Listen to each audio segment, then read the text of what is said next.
Lonzo, give my hand. All right. Yes, sir. I want Lonzo to tell one of them. I'm going to set things up, and then I'm going to let you ask some questions, and we're going to find out, and then we're going to see where we're going to take you about.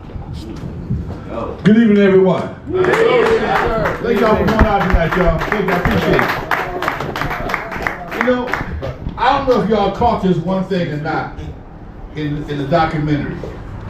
There was one part of the documentary I spoke about how I never met anybody's dad. Right. I never met EAZY's dad, Dre's dad, Yella's dad. These guys were at my house every day. What this story didn't show you was the reason why I got Eve After Dark was because of my dad. My dad's friend owned Eve After Dark. His name was Jeffrey Harris. They was drinking buddies. Some of y'all may have been to Jeffrey's. Y'all gotta raise your hands, but and Jeffrey's was on the corner of Alvarado Segundo. It was downstairs. He built the second floor, and that's where Eve After Dark was. Eve was actually a banquet hall. When my dad came home one day. Let me back up. I grew up in the neighborhood. Jeffrey, we all grew up in the same neighborhood. He watched me grow up, literally. My dad was a gardener. Jeffrey was a contractor. They worked together. And then after they go to work, Jeffrey had a bar. They all go drinking. Well, my mom passed when I was 19. She died from cancer. I stayed in the house in the neighborhood with Jeffrey. My dad and my mama split up. He didn't move far away. But I lived in a house. So it was technically my dad's house. So one day, I'm in my bedroom. He walks in his house that I'm living in and sees me with a pile of money. I had just did a dance at Alpine Village. And my dad was deaf. He threatened to kill me many a time if I sold dope. He never thought I was selling dope. And this day, he came home. I had about $500 or $600 bucks, but it was in ones and fives. It looked like a whole lot of money. He finna kill me. He finna break out the guillotine, whatever, firing squad, whatever. Pops, hold on, don't kill me. I got this money from DJing at Alpine Village.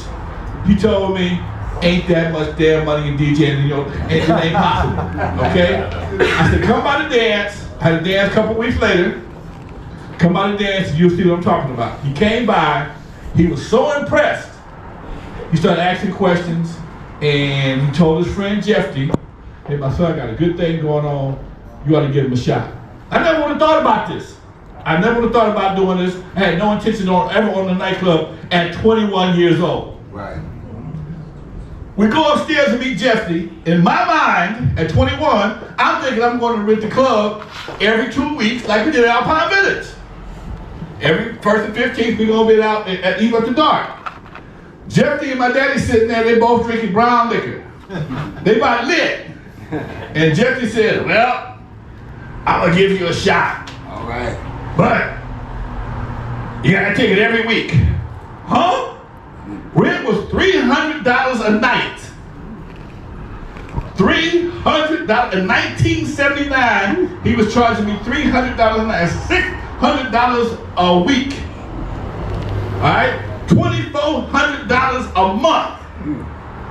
But in Alpine, we're already paying $900 for one night. 2 nights a year, 2 nights a month, $1,800. We don't even think about that. But I got 2 nights to get paid.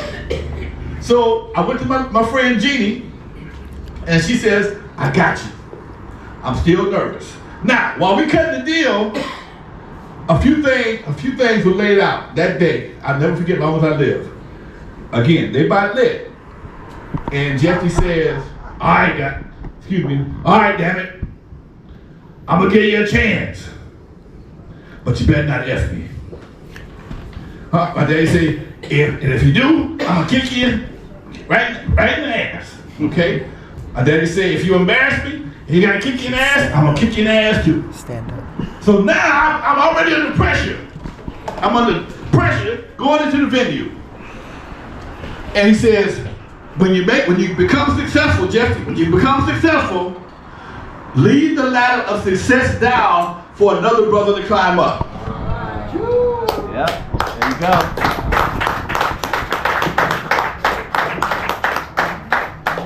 And that stuck with me my entire career. Now sometimes the ladder went before me, and they pulled it up before I got to it, but that's okay. I'm still here. I still got my own ladder. I still dropping it down for other folks. What I'm saying, what I'm getting at is that I had male mentors throughout my whole career. I had my daddy, I had Jeffy, I had Swamp Dog, I had Larkin Arnold. Every step of my old man Deucey Williams, who owned Dudo's Music Center right there on Central and 135th Street. When I wanted to become a distributor, he taught me how to be a distributor. He told me whether you're selling hip hop records or comedy records, because old man Deucey owned Dutone Music, Dutone Records, Red Fox, Richard and Willie, all the Chitlin Circuit folks was all there before they went to Sanford and Son. LaWanda Page, they was all on Dutone Records before they went to Sanford and Son. They played at Dutone's regularly. So he taught me distribution. And what I come to realize over the years, one, I never met anybody's dad, but because I had the answer to my dad, Jeffy, Mr. Williams, and Dudos, and everybody else, it gave me a different path. I had guidance. I had people to answer to. Hip hop has no one to answer to today. Yeah. The people that control hip hop, they don't care. They don't care about the death, the destruction, none of the negative stuff that happens, because they live in a gated community about 50 miles away, up north. Okay, they 50 miles up north in a gated community. If you have a problem with Lonzo on 120th and Figueroa, okay, Lonzo can't give you a hard time. Lonzo can't give you a hard time. I gotta tell you one more story. I never forget. This was a few years ago. One of the kids I was working with disappeared, and he went to jail for murder. And Lonzo, you still in the same place? No, I moved, no. He went to jail for murder. He got out all bucked and carried on, and like, you still in the same house? No, dude, I had to move. Because that's how familiar people are with where I live. I've been there 40 years. If you see straight out of Compton, the house, everything happened in the very beginning until I walked out, my character walked out of the scene, said, "No, Dre, you got it." I was at my house. My house was owned by Johnny Otis. Some of y'all need a lot more gray to know who Johnny Otis is. Light-skinned brother. Yes, okay? When I was talking to Barbara Morrison before she passed, Barbara Morrison recorded at my house with Johnny Otis. The reason why I knew my house was for sale, because Etta James, who was my neighbor, called me and told me, "Lonzo, you need to go buy Johnny Otis' house, because he just moved to Altadena. He got rich off of Back to the Future." So I have a legacy I have to live up to. Right. Yes, sir. I have a legacy I have to live up to. I've been inundated with information and guidance for all my life, and to stand here at almost 70 years old and still be able to do what I do, I thank God. I thank y'all for coming out today. Thank you very much, Shaka. If I can ask you panelists to come on up.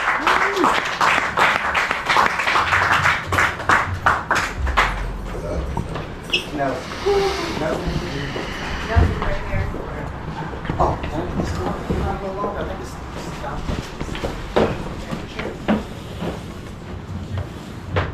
All right, if my recollection serves me correctly, I remember hip hop started with party rap, just about having a good time. Then I think it went to brag rap. Then late 80s, early 90s, something happened. You know what I mean? I think, but you know what? I got a true historian right here, so instead of me messing everything up for y'all, confusing y'all, let's let somebody that know. Let me have that report. Yeah, I'm gonna let, okay, Lonzo, and then you can pass it to him. The reason why we had party rap back in the late 70s and early 80s, we were all DJs. That's how we made our money. We made our money making people dance. That was my hustle. That was the hustle of the 70s We gave dances for a living. Hey. That's how we partied from the Chester, Washington golf course all the way to the Manor Mansion and anything else with 4 walls and a roof and some electricity. So that's how we were. That's how we cut our teeth on DJing. When all you can do is make somebody dance. Like I'm a house party DJ. Been doing it since 1970s. Don't tell nobody else that. 1976. You said I started myself. DJing. It's too late now. I gave it up now. But that's how it started. And it wasn't until the 80s when the drugs came in and the money source changed. And that's how you got your gangster rap. I'm gonna give it to Tory. Yeah. Wow. First, before I say anything, I'd like to thank the Divine Creator for bringing us all here. I'd like to thank our ancestors who gave so much to us that we could never thank them. And those names would be people like my spiritual mentor in music, Sam Cooke and Otis Redding, Aretha Franklin, Johnny Taylor. I can go on and on. Louis Satchmo Armstrong, Billie Holiday, Duke Ellington. So many that we can thank that whose shoulders we stand on. Whether you say hip hop, doo-wop, bebop, whatever you say in terms of a cultural art form or musical art form, those are the antecedents that paved the way for us and for brothers like Lonzo to come along. Thank you, Shaka and Sister Nikita and Consuelo. Did I say that right? I got it right. Let's thank them three for putting this forum on together. I was born in New Orleans, Louisiana, and I didn't truly understand the significance of where I was born until I was much older and serving in the military over in the Philippines. And when people would talk about what city they wanted to visit, they would always talk about New Orleans, and one of the first things that they would talk about would be music. So music was always a part of my life, even before I knew I was a musician. And so when you talk about the origins of something, I have to reference jazz and blues in relationship to hip hop. If you want to ask about the hip hop history, then you have to go back to the South Bronx in New York. You have to talk about Jamaica, because some of those brothers and sisters who came to the fore of hip hop in the beginning came from the islands, the Caribbean islands. And so it was always universal. It wasn't just one place, right? And you have to name people like DJ Kool Herc. I'm sure you know all these people. Who else in those early days? Africa Bambaataa, you know, Grandmaster Flash and the Furious Five, all those people. Curtis Blow and all those people. Yeah, you have to mention those people as the forerunners or the founding fathers of that musical art form. I want to say, to put it in context, if you talk about, for example, jazz music and related to hip hop, and why did it happen in the South Bronx? You kind of talked about some of it here. You talked about being a DJ, right? When I was 16 years old, my mother, who worked in the nightlife in New Orleans, got me a job at the top black nightclub called Mason's Las Vegas Strip. It would be akin to what you were doing later on, but this is in the mid-70s. I think you got a couple of years on me, but I'm catching up on you. Just a couple of years. And I remember this brother who was a DJ. You know, he would just spin records. So it was this interlocking series of clubs. One was a club where people could just come and dance. There was no live band. My stepfather was the lead singer for a group called the Las Vegas Connection in another club called the Flying Fox. My mama ran the bar, and I was a waiter in that, 16, 17 years old in this club. And so I saw what I believe was connected to the beginnings of hip hop in the mid to late 70s, 76, 77, 78. There was a DJ, I never heard the term hip hop back then. I did hear disco around 78. I heard disco, but it was still DJs and stuff like that. And so as the years went on, it seems that disco began to kind of kill off live music. I was brought up in the band culture, you know, LTD, Earth, Wind and Fire. I think they talk about Cameo and all those bands. You know, to this day, it's hard for me to walk on stage with a tape playing behind me. I want to look around and say, well, drummer, give me something. Yeah, so I don't want to go on and on, Shock, but I would say if you are going to talk about the development of a cultural art form, there were people doing stuff before it became an art form, before they started using the terminology about it. Jazz, they didn't have a name for it. And when they first said jazz, it was J-A-S before J-A-Z-Z. And this is back in the early 19-teens, you know. And so it's the same type of thing. It's always coming from the people who want to tell their stories without, you know, filtering their stories and without somebody else controlling what they're saying. And hip hop had the same spirit that the blues had and that jazz had, and it was brothers and sisters who were like, we're gonna express ourselves, whether you like it or not. We're gonna tell our stories about us. That's what I want to say.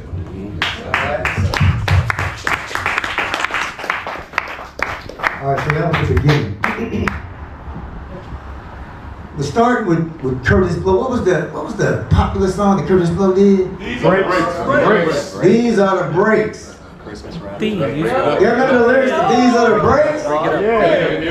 That was keeping it real. When you ask a lot of rap artists these days, why they do what they do, why they do it the way they do it, or whatever, they say they keeping it real. You understand what I'm saying? What you do is one thing, how you do it is another thing. You understand what I'm saying? And so it went from, Curtis Blow and These Are the Breaks. There was several real popular songs that started coming out in the late 70s and early 80s. Then you had people like NWA, like you talk about Africa Bambaataa, and you talk about other groups like that. The message. The message, that's what I'm talking about. That's the one I was trying to think of. Don't push me.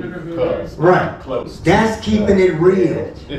That's using the creative genius of our communities in a way that uplifts our communities. There's a word, griot or griot. Griot or griot are the storytellers, the history keepers in the village. Right. And most people know that much. But what you may not know is, first of all, you couldn't just decide to be a griot. You understand what I'm saying? You had to be chosen. Yeah. You couldn't decide to do things or say things the way you wanted as a griot. What you said and how you said it had to be in line with uplifting your people. You could be killed as a griot in some areas for saying the wrong thing or saying it in the wrong way. That's how serious telling our story is. That's how serious it is. Now, hip-hop artists are our modern-day griots because they tell our story.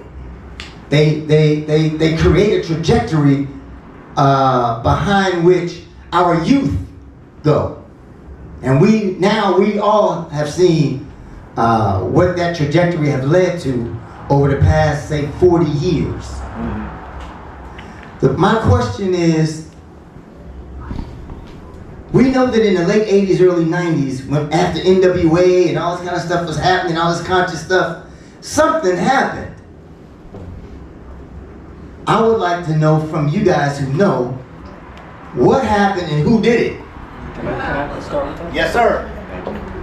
Introduce yourself better, because I didn't. Yeah, no problem. Thank you. My name is Arnold Sullivan. I've been doing a show with Lonzo Williams for the past 8 years. We do a podcast every Tuesday. NWA Stories with Lonzo on YouTube if you want to check it out. You get the real story of West Coast hip hop as you got from the movie that we just watched. But, I came up in the 80s and 90s. I was born in 1978. And I remember a time, going back to what you were talking about earlier, where hip hop was fun. My favorite movie of all time when it comes to hip hop would probably be House Party. Now a lot of you probably remember House Party back in the day. The bright clothes, polka dots, we had the crazy haircuts, and it was fun. If you watch House Party, there were just a few thugs in the movie. Full force, he was trying to get to the party and there was just a few dudes, who were messing with him. And it went from that, you fast forward to 3-4 years, and I was a perfect example of this because I was going from being a young man to a teen during that time in the late 80s, early 90s. And I remember there was a time where it went from the fun, doing the dances, the Cabbage Patch, and the Running Man and all that, and then all of a sudden, 1991, 1992, everybody's a gangster. Dr. Dre comes out, the Chronic drops, and I changed my whole demeanor. I went from the bright cross colors and the Carl Kanai to the baggy jeans, the bagger the better, the big Pendletons, the the gangster shoes. I was emulating what I was listening to and watching on TV. And if you ask me, and this is something that Lonzo and I have discussed several times on our show, I think there was a plan. I think there was something behind that. The music industry got together one day and they figured, there's a lot of money over here. Maybe we can connect with the prison pipeline, see if we can make a little something happen, put a little money in all of our pockets.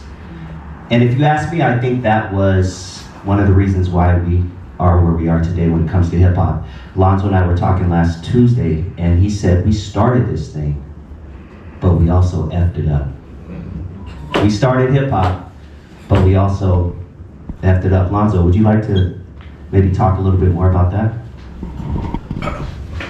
Being a child born in the 50s, I grew up on Temptations, Smokey Robinson and the Miracles.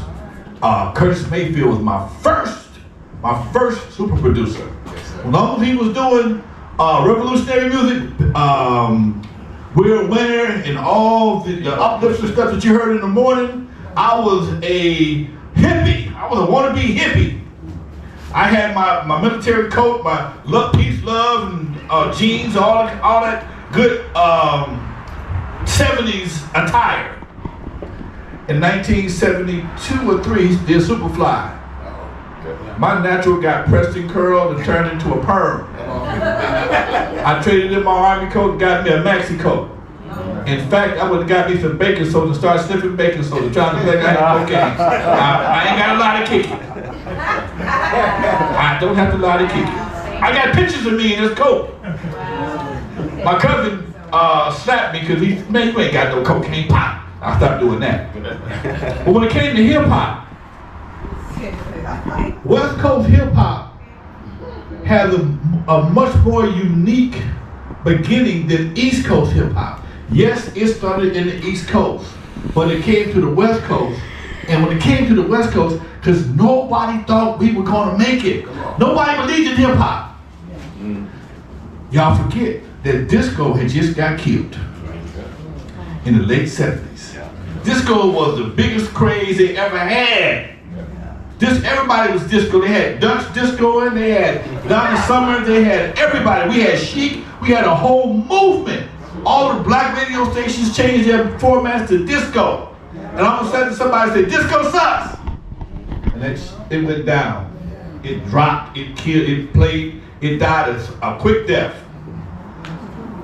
That was 1977, 78. By 79, Curtis Blow drops. 79, Curtis Blow drops. First came Christmas Rap. Christmas Rap by Curtis Blow. 1979 comes Rapper's Delight. And we still party. Now, at my club, Even After Dark, opened in June of 1979. I'm playing Rapper's Delight and Knee Deep by Parker Funkadelic. They're the two hottest songs. So funk is still strong. Absolutely. I'm playing slave funk. I'm playing and still playing some disco. Can't See the Sunshine Band ain't never died. So now it's our turn to make our appearance in hip hop. We didn't have nobody wanting to sign us. The old white guy in the movie. He was a former foreman of a record company right there on Slauson and Normandy called Cadet Records. When they shut down, he bought all their pressing plants. He opened up a pressing plant in Hollywood. Another guy named Duffy Hooks, who was what I call a record hustler, he knew all the distributors, all the records, all the record stores, and he began selling records from Macola to the record stores and convinced Macola that he might want to become an independent. So now, here is where the big change came in from East Coast hip hop and West Coast hip hop. Everybody on the West Coast had to be, it was not an option, you had to be an entrepreneur. We owned our own record labels, we went to the studio, made our own records, we used our own money, nobody gave us nothing.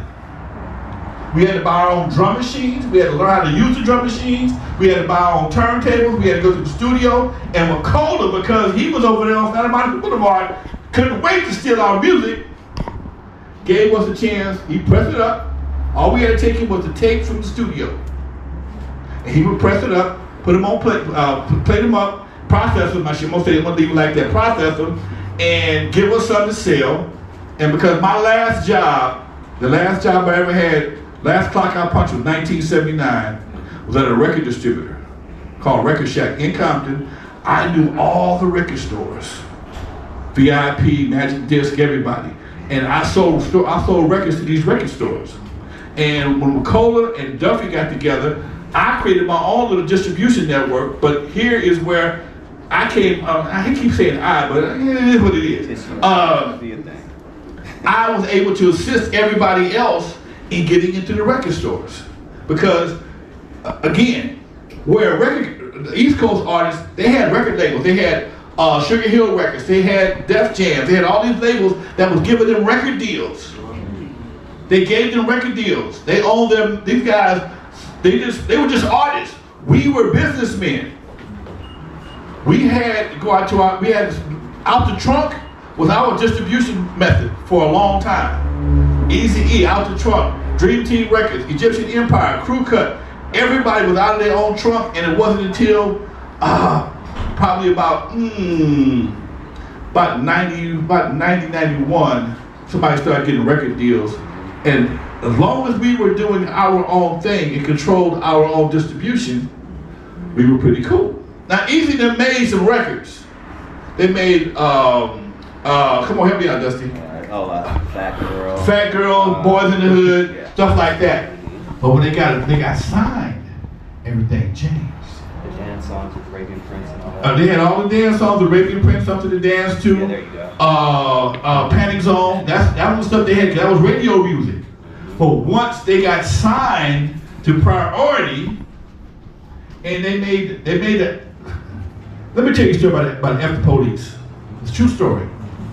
They were still with me when they recorded it, or when the situation happened that inspired F the Police.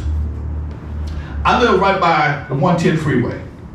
Audio Achievements recording studio is off of Torrance Boulevard.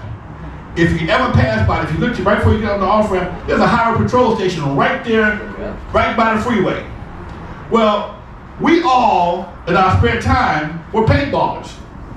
I shot paintball on Fridays and Saturdays. Bobby, Jimmy, the Critters, Arabian Prince, we all got to Malibu and shoot paintball at white boys. Great way to get some revenge, okay?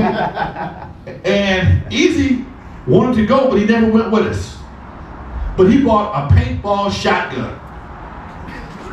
It looked like a sawed-off shotgun, because they weren't as fancy as they are right now. It was very, very basic. So they thought, EAZY was a prankster. They thought it was a good idea to ride down the 110 freeway and stick this shotgun paintball shotgun out the window and shoot at people. They thought it was a good idea, it was funny. Not realizing the highway patrol was right there. Somebody somehow called them, got the highway patrol, and they gave them I ain't gonna say it, they didn't beat them, but they stuck guns in their ears, they kicked them around the whole 9 yards. They came back to my house almost, just literally crying. Man, the police didn't do us like that. So what y'all do? All we did was stick the gun out the window and say, what you did, what? They thought it was funny. So that was their inspiration to F the Police. That was their inspiration to F the Police. Okay? Car with the paintball. Yeah. All we did was shut some cars. We didn't hurt nobody. Fool, you had people that traffic was terrible. So now, when they make F the Police, and there's another story going on right now, I'll tell you about that in a minute. When they made F the Police, what they did was, they got the whole world trying to figure out, what are you talking about? The FBI sent them a letter. The FBI sent them a letter and gave them publicity that they never would have gotten before. These guys, I seen the letter. They wrote my FBI, you guys cease and desist. And every time they went to another state, they could not perform F the Police. Well, guess what they did anyway? F the Police. And sometimes they got chased out, they got thrown in jail, whatever the case may be. The police, the FBI, gave them a boost. they never had before. The same thing happened with Luke Skywalker and 2 Live Crew. Yeah. When Disney sued them, they went through the roof. Everybody, what are you talking about? What's so bad? They were just mediocre. They were at Macola too. Yeah. Luke Skywalker was at Macola too. They was barely making. They had a song called MFSB. And it wasn't mother, father, sister, brother. Okay. But when they did something, Be So Horny or whatever it was one of their songs that really got banned. That was it. That was it. And Disney sued them. It blew them up. Yeah. It blew them up to another level. So, in the effort to try and squash him, they gave him a blessing. Mm-hmm. So now, when you see something just like anything, if you see something that's working, what can we do next? You can restore it. And it kind of sparked the idea of making it, well, as we're experiencing right now, how low can we go to get attention? Yeah, Sexy Red. This is how you get Sexy Red. This is how you get Cardi B. Wow. This is how you get all the different artists. Because right now, on the internet, you make more money being a shock jock than you do selling records. Talent is shock value is being replaced by talent. Talent has been replaced by shock value. For sure. Yeah. Okay? I have to be as raunchy as possible. What stupid thing can I do today to get me a million views? I'm gonna release some cosmetics lip gloss called chlamydia. That's what I'm gonna do. I'm gonna do that. Okay? Period. Period blood red lipstick. I don't mean to be gross, but I'm telling you the truth. That's what it is. This is real. Okay? So this girl has no talent, Right. but she is we got kids here, I ain't gonna say that. Her song, she got a song by Michael Jackson out right now. It's not Beat It, it's called Eat It. Y'all figure it out for yourself. Right. Okay? But these are the kind of songs that's out there now that's being promoted because of the shock value, not because she's talented. Right. They can't sell tickets to a dog fight. Right. She can't sell no tickets. But because here's where the internet is cold-blooded, and people forget about this. Whether you go to that song, if I tell you, Dusty, man, this girl is nasty. Go check this out. It's a click. Man, I love this song. It's a click. I can't stand this song. Listen to this right here. It's a click. So the internet don't care. The internet does not discern whether it's good or bad. All they know is one more click. It just keeps going up. Why you click? I don't know. I don't care. But you clicked it. And as long as you keep clicking, I'm gonna keep on adding up, and that increases their money. So they have no incentive to do anything remotely conscious because there's more money in being raunchy. My cousin, who thinks he's an artist, he thinks he's an artist. He wrote a song, and he made the, I guess, internet mistake of saying something about MAGA. They flagged it and shut it down. It wasn't even bad. He just used the word MAGA. They shut it down. But you can say everything else. All the talk about what my dad say, talk under your clothes all day long, and nobody can say nothing. You can't say anything about Jews, but you can say things about niggas all day long. All day. But I tell you what, though, here's the problem. Yeah, some of y'all gonna get back. It's our fault. Tell him, man. It's our fault. It is. It is. We don't have a black anti-defamation league. We do not. Okay. Let's get the word out there. 'Cause Okay. We didn't have one until tonight. Okay. Yeah. When I was at Macola had, it was 2 Live Crew, Luke Skywalker and his team. It was called 2 Live Crew. Some guys came out, 2 older Jewish guys came out called 2 Live Jews. You can look me up. I ain't got a lot to kick it. And before I heard the record, it was nothing bad. Nothing bad. But the Jewish community says we will not have anything to do with this. They hit Macola with a cease and desist order before the record even hit the pressing plant. I heard the tape. It was nothing bad. We don't care. You said they're Jewish. I don't care. They're Jews. They will not be a part of this. They shut them down. Give me 60 seconds. Go ahead. You got it. I wanted to compliment my brother, first of all, for a fantastic film that teaches history that is very critically important. Good up, man. Thank you, man. Let's go hip hop. That's my first time seeing it, bro. I was told about it, and I never saw it before. Thank you for that, man. You know? And I want to say, Lonzo, you know Charles Boyd? Yes, sir. Charles, remember we was at Locke High School? And we brought this brother, because of Shaka, we brought this brother out. You remember you sent him? And it changed the lives of all those youth that were in there. His message was so profound. I don't know if you remember that, bro. Yeah, we had to close the door. Yeah, man. We had to lock the doors. Yeah. Keep the teachers out. Yeah, we had to keep the principal. I wanted to say, I ain't been back. I had one pose a question on Facebook. What is the greatest challenge facing black folks? Is it white supremacy or is it black self-hatred? Second. What would you say? Whatever your answer is, reveals something about your character, your values, and your mindset. If you say white supremacy is the greatest challenge facing black folks, there may be some truth to that.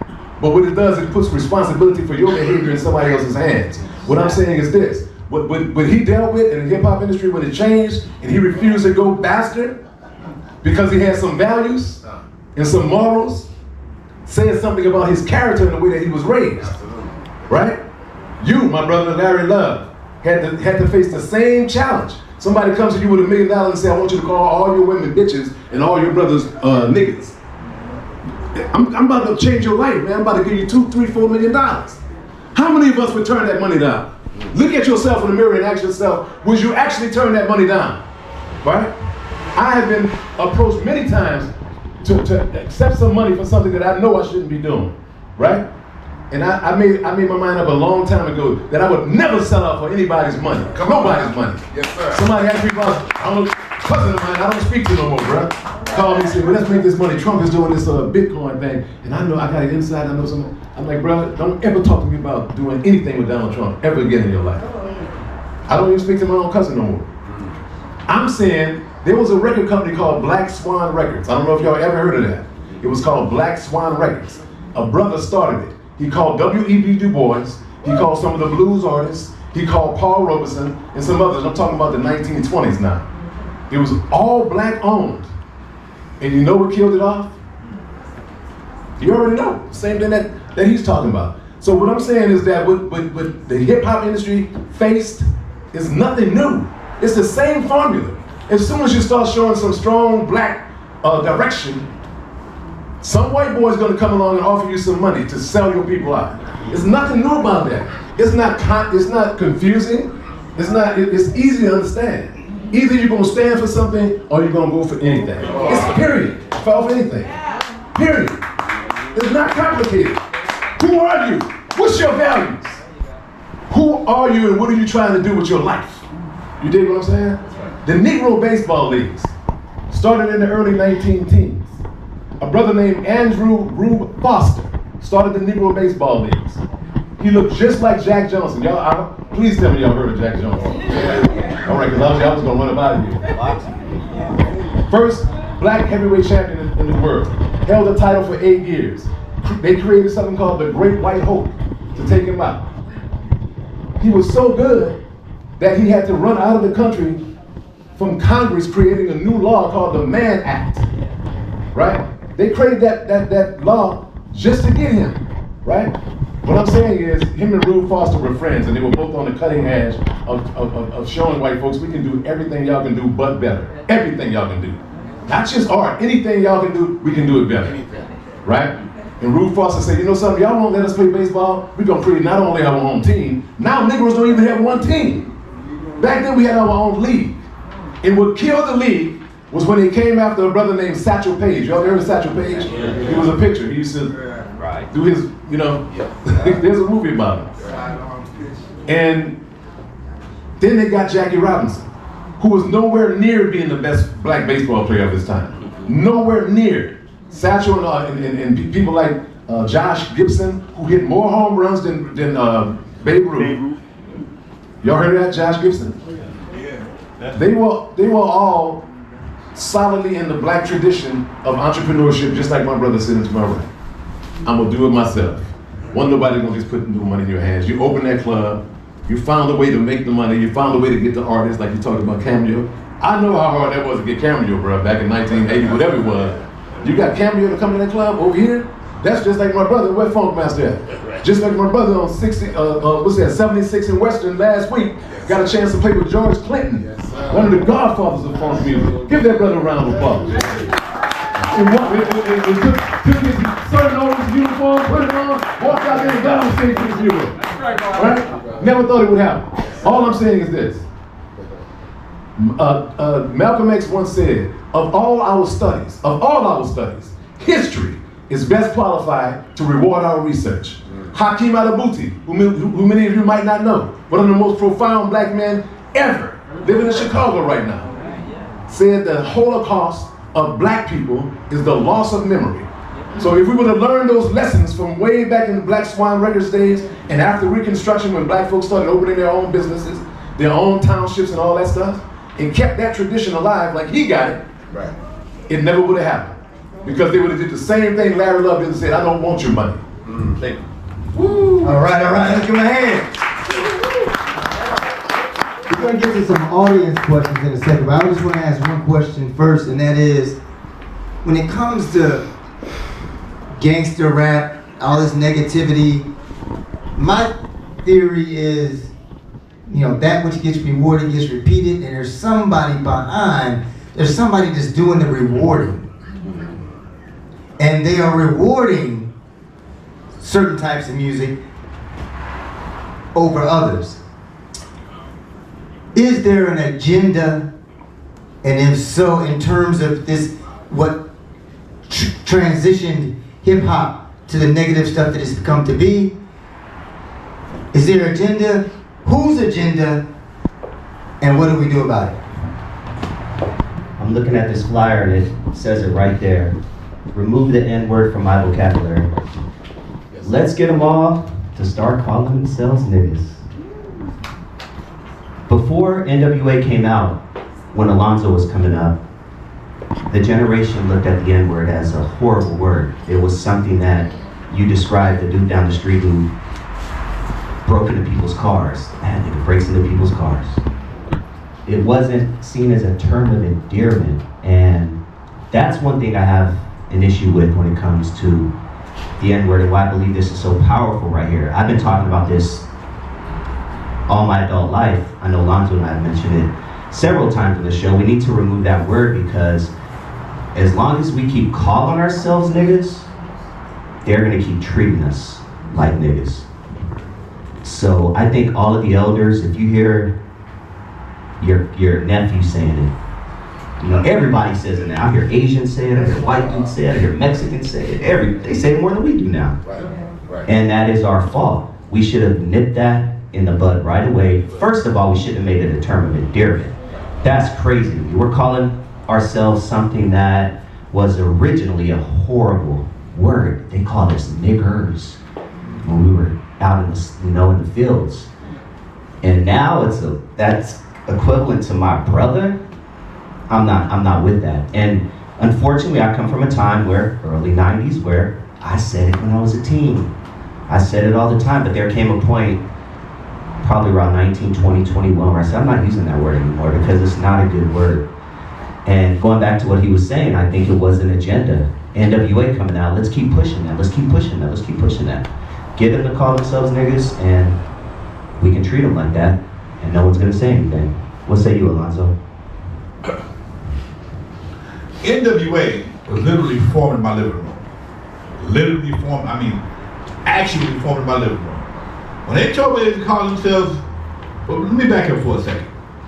Go back to the documentary for a second, and go back to the Ice Cube Big Boy interview.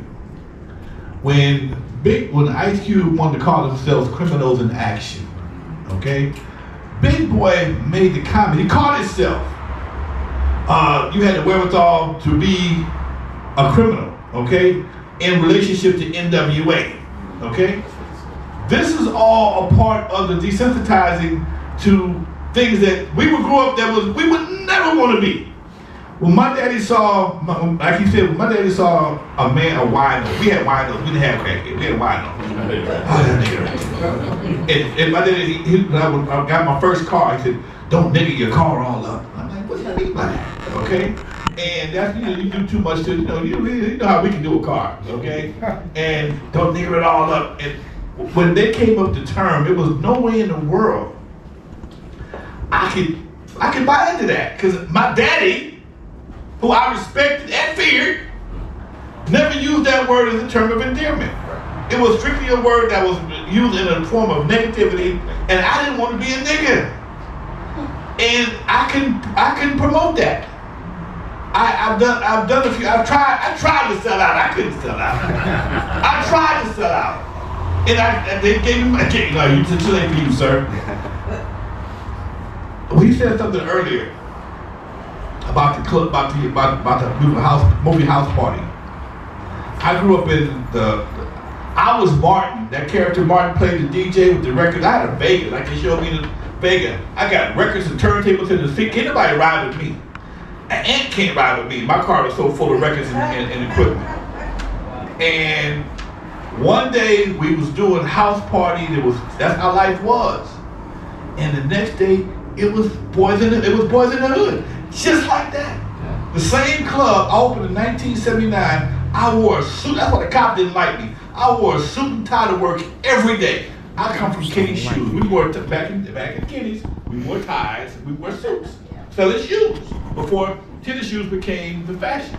And when I got my club in the Eve of the Dark, I wore a suit and tie. I didn't have to. I just was a habit I had. I closed the club in 1976. I came back in 91. I had on the suit. 86. I came back in 91 to open it up again just because we had a little lull in our career, and I had to change my entire wardrobe to just jeans and sweatshirts because the kids were no longer dancing. I had to become a part of the security team just to keep the kids from fighting. Everything just changed. The streets changed. Like you said, in the beginning of 1979, the gangster ratio to civilian ratio, you about 10% gangster, 90% civilian. By 1991, 92, it was 90% gangster, 10% civilian. Just like that. And I know for a fact the crack era had played a major part in that. And so you change, you take all the jobs out. When I was coming up, you can go to work at over on Florence at the tire shop, or go to Southgate, work for General Motors, and you can leave high school, get a job a couple days later, and retire from it 30 years later. They need to go to college. As long as you did some good shop work, had some good grades in shop, you was good to go. And when those jobs left, and you got a bunch of men that's not working, all of a sudden he gives a new source of income, but it comes with a cost. Meanwhile, they changing the laws every day, and people say they don't pay to vote. Yeah, I don't know about that, because everything they do it through a vote. They do it through vote, and whether it be voting on the general public or just in the House and the Senate, they vote, and they change the laws, and they tell you one day, okay, as long as you got powder cocaine, you get rehab. If you get crack cocaine, mandatory jail time. So you telling me if I got water, I can go home. If I got ice, I gotta go to penitentiary. Same difference. For life. Same difference. So it's the same H2O, but as long as it's liquid, I'm good for rehab. But if it's hard, I gotta go to penitentiary. And that became the drug of choice for our community. Meanwhile, they started changing the laws little by little, and then it got crazy. All of a sudden, there was Omar Bradley, who was a good friend of mine, mayor of Compton. There was a train in Compton. This is a true story. It sounds like a myth, but it's a true story. A train was left on the tracks in Compton, and eventually somebody broke into it. Found a bunch of guns. Found a bunch of guns. Big guns, too. And they got one thing, with no bullets. A few weeks later, a train full of bullets popped up. And we've been shooting each other ever since. This is the kind of things, this is not something that happens accidentally, folks. This don't happen by accident. And it starts in our communities first. And then here's how they get people to buy into it. Once you have a little bit of success, that's all you need. You got one successful person that did this, now his success becomes a road to success. You follow me? His path becomes the road to success. And everybody, I've had guys in my studio tell me, oh man, I'm a perfect true story. I'm doing an album, and a guy I've been knowing all his life, came to EF Stark as a kid. I ain't never missed this guy in my life. And he says he's doing this rap about penitentiary and jail. I said, when you go to the penitentiary? Quote, oh man, I ain't been to the pen yet. I ain't been to the pen yet. Okay? He said this. A few years passed by, his buddy who was in the studio with him that night, I hadn't seen these guys for quite some time. I see his buddy on the street, say, hey man, how you doing, man? Where you been, man? Oh, now I've been locked up. For what? Good kid. What you been locked up for? Man, that fool Kool-Aid was start playing like he was the big dope dealer. Same guy that ain't been to the pen yet. He talking to the feds now. Got 25 to life. His partner got 10 years for association. Okay? So this is how they get, and when they get one, if they catch him, everybody in the car gets to go to get a case. He can't even tell him, hey man, I just picked him up on the block. They don't care about that. What you gonna tell him? Are you gonna turn on him? Well, I can't turn on him because I don't know nothing. Right. And usually they assume that the person that's not telling, he's a big wig or whatever, y'all trying to protect him. I can do this all night, y'all. Shaki, take this microphone. Thank you, sir. Corey, same question. Is there an agenda? Who and what? I don't know if people have been paying attention to the news, but there's a man who lived once who was known for changing the lives of many of the Latino or Hispanic people in this country. His name is Cesar Chavez. It named the street after him, right? I don't know if you guys have been following the news. A couple of days ago, it came out from this 96-year-old lady that he has, sexually assaulted her. Raped her. And almost overnight, they began to take down monuments with his name on it. Streets. There's no more Cesar Chavez Day here in Los Angeles. All of that is changing overnight. When you ask about an agenda, the first thing is my grandfather used to always say is understanding is the best thing in the world. He used to always say that in any situation.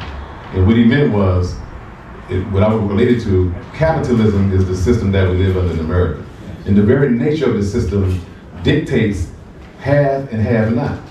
That's it. It's very simple. All these things that we're talking about are not complicated. It's very simple. In order for someone to stay rich, somebody has to be poor. A whole lot of people got to be poor, right? Which explains the Iran war right now. It's all about money, nothing else. It's all about money. So if we are going to talk about an agenda, it's an agenda that is as old as it was, as 1619, which is when the 22 Africans were brought here from the west coast of Africa. And it was the creation of the N-word that was a part of the strategy to get the people to not only be degraded by them, but to begin to degrade themselves. Who was allowed to use that word first? Who was black? That was the ones that the slave master put in charge of the Negroes out in the field. That was the overseer, they were called. Then Malcolm X taught us that we called him a house Negro. And then Malcolm, for the first time I ever heard him, and I follow Malcolm incessantly, as you know.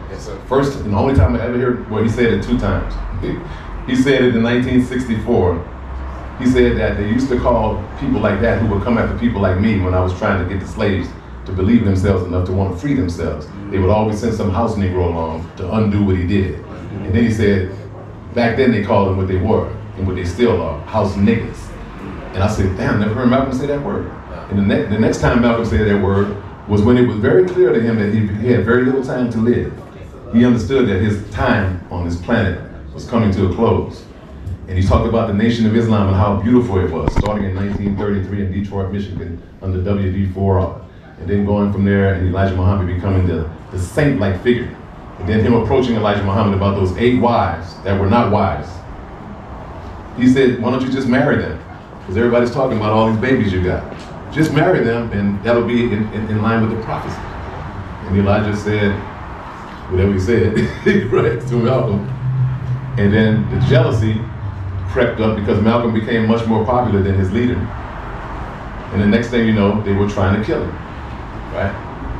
And the forces that be were right in the middle, manipulating everything, sending letters to Elijah Muhammad about what Malcolm said about him. They did the same thing to the Black Panther Party, send letters to Huey Newton. This is Huey Newton right here. This is Bobby Seale. Bobby, we saw him with your wife. You get a letter in the mail. Now, ain't no internet back then, bro. Ain't no cell phones. Yeah. You thought that was your boy. You know, you was with your wife. They start.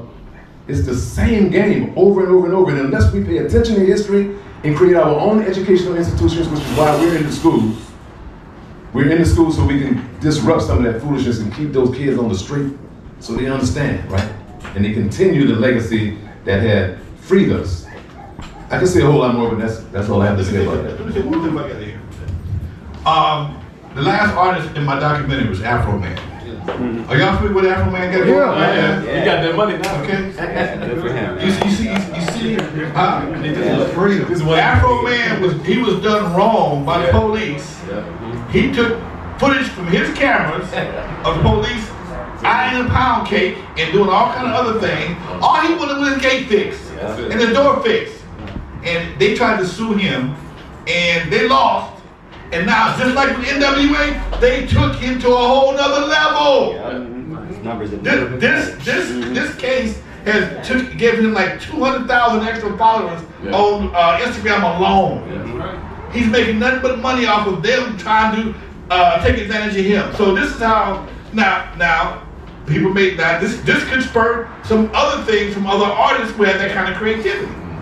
Now they see it's another way to get paid. All they want to do is get paid. They don't care how they get paid.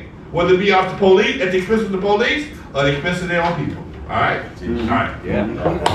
That's right.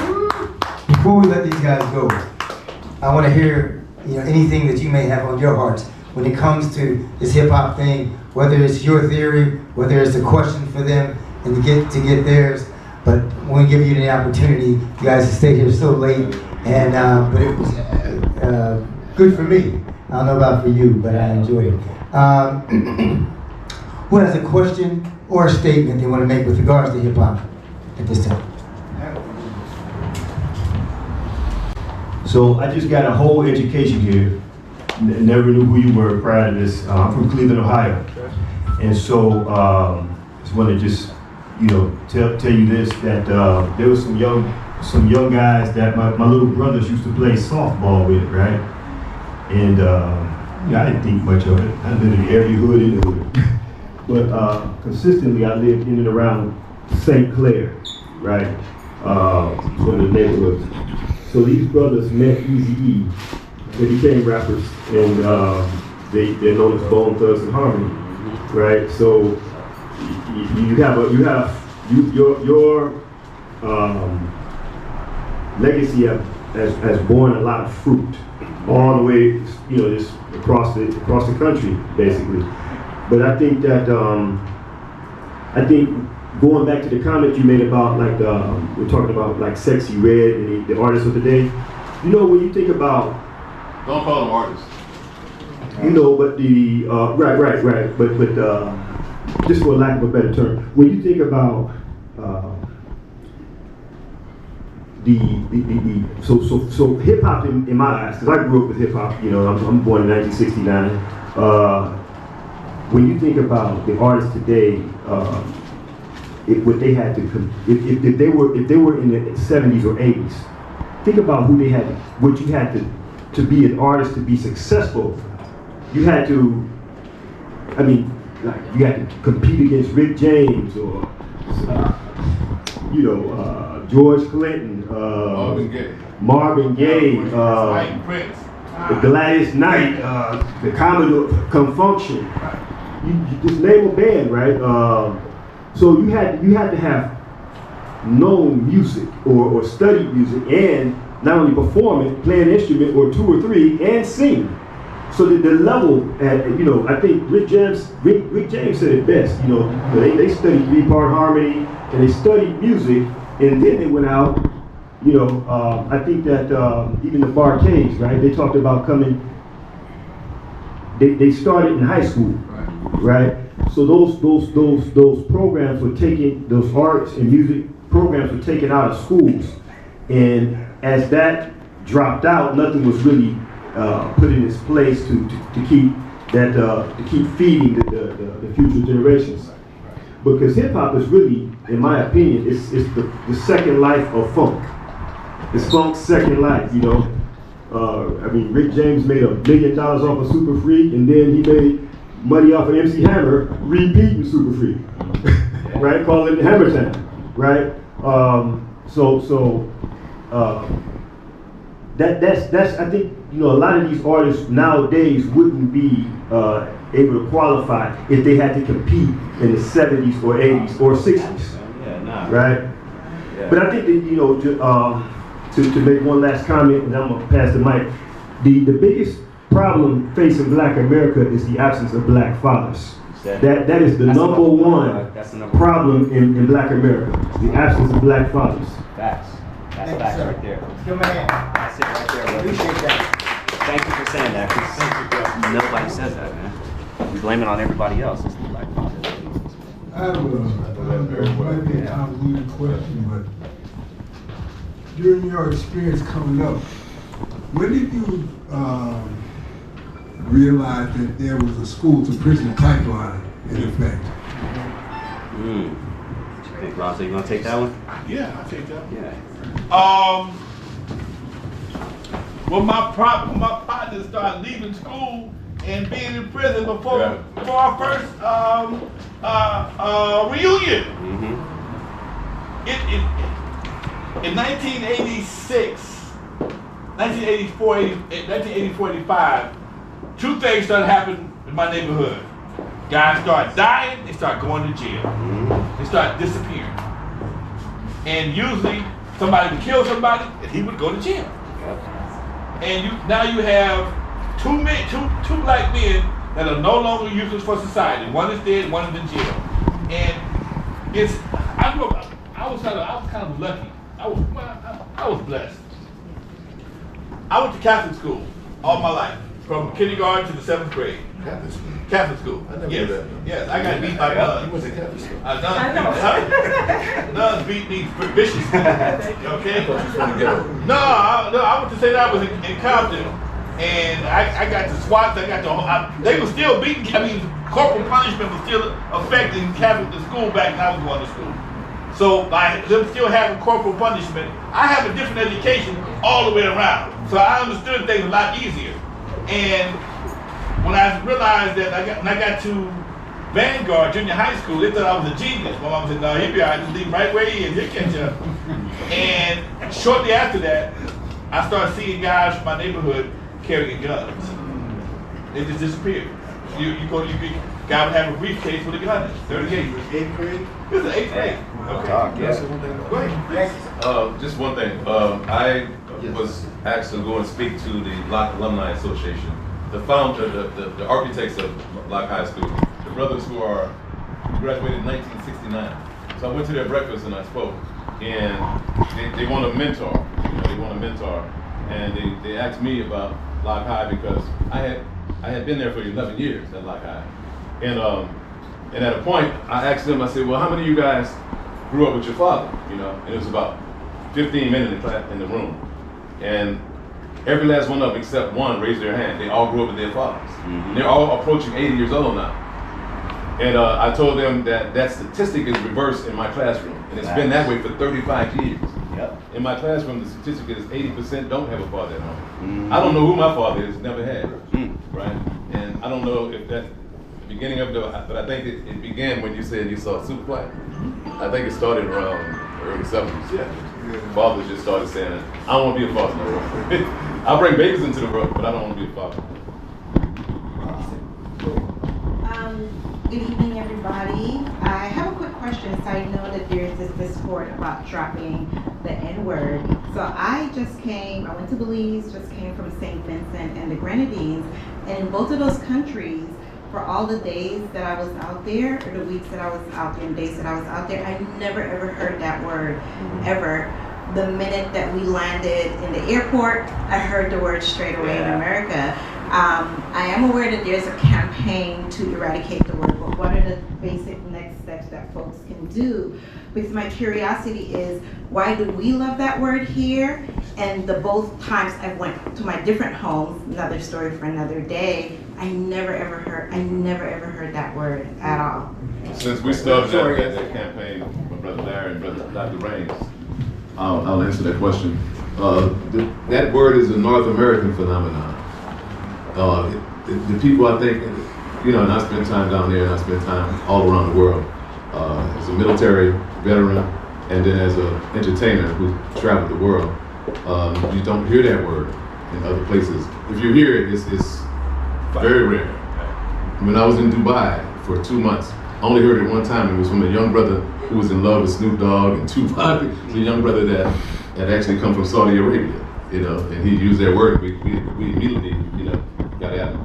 But I think that there's a value system here among so-called African Americans that has been bastardized to a large degree.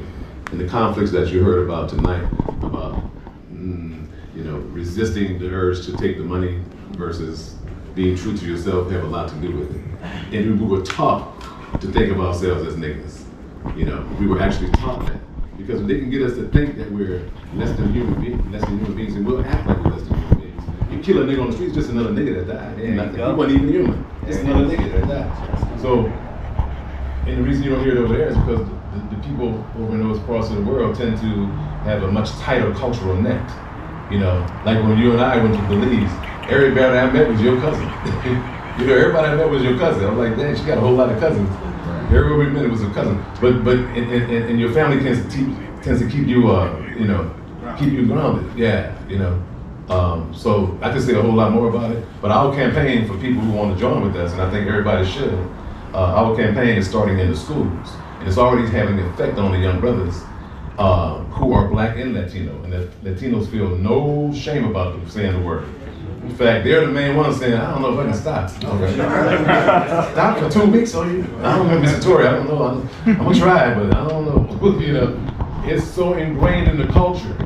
It's like drinking water, you know? Go ahead. Do you realize that we have TV shows produced by our own people that constantly enforce that word being a part of our culture? If you watch any show produced by 50 Cent, every show by 50 Cent is about dope, killing, and debauchery. It's every show, whether it be power, a power generation, force, is always about the same thing. It's like we can't do nothing but sell dope and kill each other. Mm-hmm. But and somebody, they sell that as entertainment. Mm-hmm. One thing about us here in Black folks in America and around the world, we determine what cool is. Right. Mm-hmm. If we put something we say something that's cool, it's cool. We determine cool for the world, whether it be clothes, shoes, hairstyles. You got white girls got braids, you got Latinos got braids in their hair, you got folks doing all kinds of things they saw us do first because we determine what's cool. If we did, don't get me, yeah, I'm gonna shut up. Let me go ahead and get 2 more. Brother Sanga, you want to say something? Then pass it back. Okay. First of all, I want to say how good it is to be in this room here in the presence of greatness. You know, what I see is greatness. I see Brother Shaka here, Brother Tory here, Brother Lonzo here, my brother here. You are all history makers, and this is a wonderful moment. We have to recognize this moment, absorb the fact that we are right now making history in this here room. And thanks to all the brothers together. I do have a question. And I want to ask each one of you, because I want to hear you all talk and not do so much talking myself. Okay, my question. My question is, I live in Compton, and I just love the way that you transform the environment of where we live, our places and spaces where we belong. What you've done now, people, you know, Compton is not something to be ashamed of. You totally lifted that name up to make it something proud of, you know, to be proud of. And my question I want to ask you, but then I have another very quick comment before I turn it over to you. How do we take hip hop back and make it profitable to us, or is it too far gone or too far lost? Mm-hmm. Can we still rescue it from the demise and from the subjected position it's been to influence the minds of our people? Or can we still rescue the minds of our young people and bring it back to something that we can profit from at this point? Or again, is it too far gone? Has drugs taken it out of our realm? Has slinging dope and rocks on the corner, taking it out of, has that been so traumatic we can't recover from that? Or can we take it before the Olympics come here? Before the World Cup comes here? Before all these other things that come here, can we make a profit off of hip hop today? And do the young people today have sense enough to realize they have a gold mine at their disposal and don't realize that this can be a profitable venue? Second, take that. Second, I want to say this. You mentioned before about I'll call you Baba Lonzo. I mean, just be in a room with you and others, like history making, Tori and history making Shaka, and my own history making. But I'll say this, we do have organizations, and I'm intricately involved in all three. One of three is called Clear the Airwaves. My brother by the name of Kwabena Asui out of Gary, Indiana, very active in the Chicago area. Two of three is called Clear the Airwaves, from a brother, Clear the Airwaves, Industry Ears, from a brother, my cousin actually, who operates, he was a DJ in Orlando. And he said, I'm just tired of this, I'm not spinning this nonsense anymore. He was conscientious toward it and said, I'm not gonna do it anymore. He stopped. He got ostracized from the industry, but he stopped. Number three is a group that I'm intricately involved with. Here it's called CIMOTAC. That's the Committee to Eliminate Media Offensive to African People. You all know about it, Shaka, Tori, you all know about it. We're very active here under the leadership of the Grand Clan on the West Coast. But we're also active on the East Coast as well, out of New York. Those are three organizations on the vanguard of analyzing the lyrics, some of the most awesome lyrics that you can imagine. When you slow it down and listen to what they're saying, you know, it's far worse than what you could say is equivalent to something you would read in the Epstein files, or even worse. But so I'm saying there are three organizations that I would suggest that we give power to, and I have the information, I can pass it towards Shaka, and you can forward that information to others that I would encourage all of us to get involved with. On our question of culture, Tori always has us come up with solutions. These are three solutions I like to suggest. Now back to the question of can we rescue hip hop from our youth? Can we rescue Sir. Who wants to take that? We'll have one of you guys take You know what? Yeah, thanks. It's doable, but I think you have to do it from a grassroots. It has to be a grassroots movement.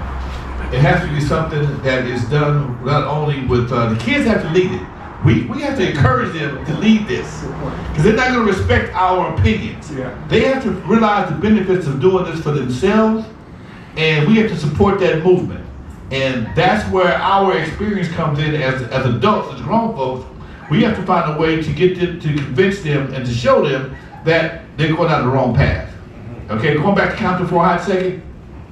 I'm also the president of the Compton Entertainment Chamber of Commerce. That's why I do it. That's what I do in Compton. I'm not being hip hop godfather. That's my other job. And then on Thursdays and Fridays, I'm the president of the Lyrical Revolution.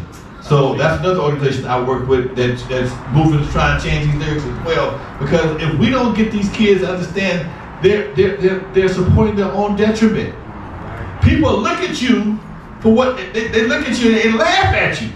Because you buy into this, they sell you something, you buy into it, and then they make fun of you. Just like they realize these purses, women are paying $30,000 or $40,000 for, costing $200 a make. They clown you because I got $40,000 for this, but somebody put a value on that. We have to put a value on lives again. We have to put a value on education again. We have to put a value on morals. Right now, morals are out the window. If you can get paid for it, I don't care what you say, and that ain't gonna never fly. My old man told me a long time ago, all money ain't good money, and that's what these kids suffer from. They think all money is good money, and all money is not good money. I was very honored recently. Thank you. This is classic. My brother. Everything you said makes sense. I was very honored recently to have sold out as one of the few local artists in the city to sell out the Catalina Jazz Club, which is in Hollywood. This was about a month ago, and you were there that night. And when you looked out in the audience, it was all people. It was like probably majority white, or white and Latino, I would say, was about even, and there were blacks and everything. Oh, I gotta acknowledge the Queen Mother here, Sister Erica Bird, one of the founders of the CRAS Center for African Spiritual Science. Her husband was our spiritual guide, and she is still here, looking young, looking like you're 39, 38 or 39. So one of the tables of 24 people was comprised of students who had been brought to the concert by their teacher. He had went on the website and saw that there was going to be a soul music concert. And so he said, oh, I want y'all to learn about soul music, you know? And those kids sat through the entire concert, and look, he brought them because he knew there would be no N-words. None of that, because the tradition that I come to you in as an artist comes through again. You know, Louis Armstrong and Sam Cooke and Marvin Gaye and Al Green, and I've never heard them curse on records. We didn't have to worry about that when we were coming up in the 70s, hearing that kind of language on records. So he brought them kids, and them kids thoroughly enjoyed it. They danced, they smiled, you know, it was no separation because of age or anything like that. And so our music is healing. I'm working with Charles Drew University and UCLA as a fellow in the neuroscience department to show the scientific effects that music has on the brain and on the spirit, which we've been doing anyway. But now, you know, working with these scientists, I'm able to break it down into something digestible that people can understand. And understand why you feel the way you do and why you move when you hear certain music. When we play the funk music, it's a different motivation than when you play jazz. Right. And when you play hip hop, it's something different, and so on and so forth. And we're proving that scientifically now. And so when I saw those kids out there, it just warmed my heart. And to answer your question, yes, we can. But like he said, it's gonna have to come from the youth. They're gonna have to lead it. And I'm gonna want everybody to write no. Anybody who wanna get with us, Rod just joined us. Let's give him a round of applause. He joined the CMN, BMN team. So y'all can get with CMN, BMN, Princess the Queen. Right now, we got the youth who are ready to lead and who are leading at the school. They are already taking some slings and arrows just by trying to stop their peers from using that word. All right, what I want to say to that is this. One of the things we can do is take responsibility, personal responsibility, and that is support with our dollars. Support with our dollars. That which gets rewarded gets repeated. Right. The thing is, the reason why our young people are doing it the way they're doing it, even though some of them ain't never seen a street in their life, a hood in their life. You understand what I'm saying? They're doing whatever it takes to pretend, because why? Because that's where the bag is. That's where they see their opportunity to change their lives, the lives of their families. What we have to do is show that because they always say that we don't support conscious stuff. So they have to do the negative stuff. We have to show them that's not true. That's not true. You guys heard an artist earlier, a guy that's doing it right, a guy who made choices in our best interest, Brother Larry Love, who got up here as a poet. I know y'all loved what he did. But the point is, we gotta show Larry we appreciate him, that we support him, and because he's bringing up a whole bunch of poets and a whole bunch of artists behind him, and we need to support doing that. This is his book. He's got a few more left. If you don't have it, get it for nothing more than to say, I put my money where my mouth is. When it comes to conscious hip hop, when it comes to conscious creativity, when it comes to making sure that people like him get supported so there'll be more of them. All right? Somebody else, brother, yeah.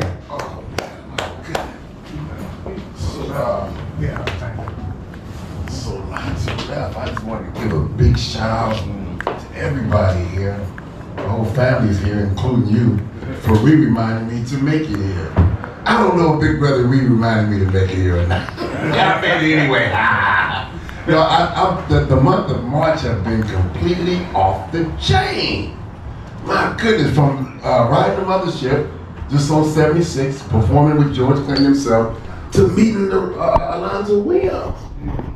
And see, I'm 55, and I'm from Compton. But before it was popular to say, not everybody's from Compton, right? I'm 55, I was born in 1970. I went to Foster Elementary. First I went to Mayo in Compton, went to Foster in Compton, went to Dickerson in Compton, went to Whaley in Compton, and graduated from Dominguez in Compton. Now, while I went to Dominguez High School in Compton, in art and science class, guess who I sit next to? Lorenzo, MC Rand from NWA. sit right next to it. And that's a good friend of mine. And I still keep in touch with Chip. Right there on the NWA album, the little light-skinned guy building like this, that's Chip. That's my homeboy. The guy way up in the front with the letters kind of covering his eye, we was all kind of mad at that. That's DJ Train. That's my homeboy. Rest in peace now, he done the fire, R.I.P. And so I know a lot of those guys on that, well not a lot, a few guys. And just to have this man right here, who started it all, next to my big brother, the head of my his coalition, which I'm a part of, my brother here. This is amazing. My sisters, everybody, this is just amazing. So I just want to give a shout out to Lorenzo, man, big brother here, Lonzo, thinking of MC Ren. Lonzo, this is big. This is big shit. Excuse my language. This is big. George Clinton, founder of NWA, the godfather of all this. This is just beautiful. I don't even have words. He's not the founder of NWA. Hey man, we're not playing semantics today, all right? I got the mic. I got the mic. I'm shouting you out, big brother. All you did from Compton. I've been, I went to Whaley, Roosevelt, Mayo, graduated from Dominguez, and I want to keep in touch. Okay. I want to keep in touch, man. I have a story. This brother born in 78, I'm born in 70, and y'all got a few months on me. And I just, man, this is beautiful. Like, so I was just playing with George right here, and now here you come. Same street, same month. It's beautiful. I just want to thank y'all. That's right. Ask quick, real quick. Now, did I understand you correctly? You said Eddie James was your neighbor? Are we talking about the Eddie James? The Eddie James. Whoa! The other Eddie James. Whoa! That's a whole conversation unto itself right there. Wow. Yeah. I just want to make sure I heard you correctly. Cadillac Records. Before I go, I can talk. About 15 years ago, I experienced something in my life that was very devastating. I had prostate cancer. And I told God, I couldn't deal with, God, you get in trouble, God, get me out of this right here, I'm gonna be good. I told God, every time I touched the microphone, I was gonna tell the brothers to go get checked. Yes, sir. Sisters, if you got a man in your life, whether it's a son, a husband, an uncle, any male in your life, force them to go get checked for prostate cancer. Those fellas, do not fear the finger. The finger is no longer an issue anymore. They're no longer an issue. All they do is draw a little blood, and they'll let you know if you have something to deal with. Prostate cancer is the dumbest way to die. Yep. I just buried a brother Thursday, 54 years old, prostate cancer. People always ask me, hey man, what's the symptoms? When you have symptoms, it's too late. There are no symptoms for early stages of prostate cancer. Reason why I can talk to y'all the way I'm talking to y'all right now, I caught it very early. I dealt with it, and it was 15 years ago, and I'm good to go, okay? I'm a 15 years survivor myself. Please, if you have somebody you like to love, go ahead and do check. All right, last one. Unless somebody else has something, you gotta get out. Greetings, everyone. And hats off to you for the work that you're doing, and of course to Brother Tory. In the Erase the N-word, I'm an artist as well and singer-songwriter. And so when we're looking at the N-word, we're also looking at, of course, the lyrics. And so when we're not supporting an artist, because that's their bread and butter. When we're not supporting the artist, and I'm talking about myself as well, and if I come out with some lyrics that are anti-life for us, we don't support them. But in addition to our lyrics, though, are the names that show our level of consciousness, and it's international, it's not just local. So when you're looking at the blind boys of Alabama, who are like 80 and 90 years of age, and they're still using the name Blind Boys of Alabama, that says a lot about us as a people. When you're looking in Nigeria and you're talking about WizKid, and WizKid is what, approaching 40, and he's still using the name WizKid. Burner Boy, who's now a multi-millionaire in Nigeria, Burner Boy. So we're looking at all of this, and it's not just a recent phenomena, as Brother Tory was saying. It's been since the inception, way long before we were even brought to this country, right? So it's very deep, and it ain't that deep. as you know, Brother Tory was saying. But erasing the N-word is crucial. But in addition to the N-word, what other words are we using? We call ourselves boys. We're 30, 40, and 50 years of age and calling ourselves girls. Baby. Girls, baby, let's go to the crib, you know, all of that. And so that's due to the global system of racism, white psychopathy. And we call it what it is because that's what it is, and we're still in that. And in order for us to get out of it, that's why we have this center here, correct, right? My ox, right? So it's not that deep that we can't get out of it if we tap into who we are spiritually. Because we are a mighty people, we always have been, and our music coming from us and the rhythm is a very powerful thing, as you know, and that's why you're doing and have been called on to do the work that you've been doing all these years. And so tapping into the rhythm and our power, we're very powerful and mighty people, and I say we can do it. You know, we just got to believe in ourselves and rise. And unify. Right. Going after the artist is one thing. The artists are only there for one reason. They're there for the money. You gotta go after the money. Right. You gotta make the money uncomfortable. If you ever see the movie Dolomite with Eddie Murphy, there's a scene where Dolomite goes to a distributor to get his movie distributed, and the Jewish guy behind the counter says, "Hey man, I can't distribute no more black exploitation movies no more because the NAACP is giving me the blues." I remember that as a kid. I was mad at the NAACP. They stopped Pam Grier from taking the top off. Okay? At 16 years old, that was my moment in time to see Pam Grier every time she come on the screen. Hey, how y'all doing? That was my thing. So they made her stop doing that. So understand, you got to go after the money. You got everything else is okay, but until you start making the money uncomfortable, because everybody's there for the money. Got to go after the money. All right, thank you. Yeah. Thank you guys for coming out. It's been a great night. We appreciate all your. Good evening, everyone. Good evening. First of all, again, when Chaka calls, of course, I'm going to show up. Especially when he has one of the people that I looked up to coming up, the godfather of West Coast hip hop, Brother Lonzo. Not only did that era help define me, I didn't only witness this, I also participated in it. I was part of something that some of you may have heard about. It's called We're All in the Same Gang. Yeah. It was an anti-violence project. Of course. Produced by one of the founding members of the Crips, Michael Conception, along with Warner Brothers Records. So I wrote and performed on that project. One of the most unifying moments for LA hip hop here. So again, I saw that in real time. And so I want to get into a piece. I want to share a piece of poetry with you. This actually was a rap song that I wrote in the 90s. Later, I adapted it, changed it, and made it a poem. And it was influenced by brothers Tupac Shakur. So you'll probably hear some of that influence in it. The piece is called Paranoid Fetus.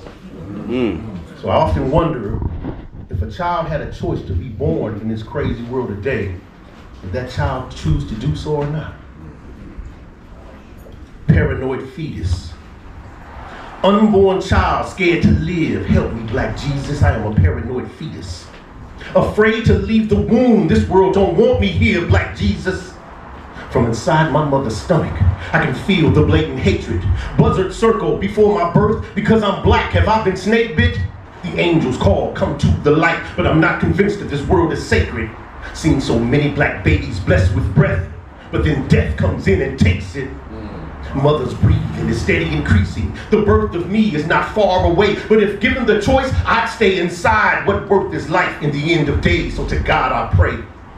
Heavenly Father, let not the levees of my mother's birth canal be cracked. Let not her water break nor her contractions intensify and start coming painfully back to back. For my wish is to remain where I am at, attached to the placenta, surrounded by the fluids that comfort me within the amniotic sac. And mother, where's my father at? Does he know how close you are? Has he proceeded to grab the already prepared hospital bag and placed it upon the back seat of the car? The journey is far, but we're traveling fast. Mother feeling nauseous, daddy stepping hard upon that gas. I say, whoa, daddy, don't you run that red light. I know I gotta come, but I don't wanna come tonight. Besides, what's the rush when we're in the last days? The world's full of suicide, homicide, and rape. The world's full of genocide, apartheid, and hate. The world's full of stereotypes, parasites, and snakes. That's why I am a paranoid fetus. Unborn child scared to live. Help me, Black Jesus, I am a paranoid fetus. Afraid to leave the womb. This world don't want me here, Black Jesus. From inside my mother's stomach, I can feel outside aggression. Maggots cry for my demise. If I'm born alive, will I suffer depression? The angels call, come to the light, but I'm not convinced that this world will love me. Seen so many Black brothers jailed this year. I don't want no cop to cuff me. Seen so many Black bodies drop this year. I don't trust nobody but me. Seen so many Black babies hurt this year. I just want my God to hug me. Cervix dilated 8 centimeters wide. I fight against the birth as I feel myself slide. Doctors, stand back with your mask and your gloves on. Don't deliver me until the guns and the drugs are gone. Life is not a love song, my people sing the blues. Another brother murdered, see the footage on the news. Priest abusing children, child molesting someone's son. That's why I've been feeling nervous since trimester number 1. Mama, I don't want to come. Please don't push me out tonight. I know you and Dad will love me, but this world ain't spinning right. Terrorism, deep racism, anti-intellectualism, separatism, phony religion, intolerance of individualism. I've made my decision. I don't want to be born. Mama, stop pushing. I don't want to be born. Doctor, stop pulling. I don't want to be born. And Daddy, please stop cheering. I don't want to be born. Too late. I've already been born. I'm breathing on my own. I've already been born. Umbilical cord cut. I've already been born. Laying on my mother's chest. I've already been born. Young, gifted, and Black. I've already been born. And since it was God who insisted I be born, perhaps I was born to spit poetry and change this crazy world. Yeah, man. That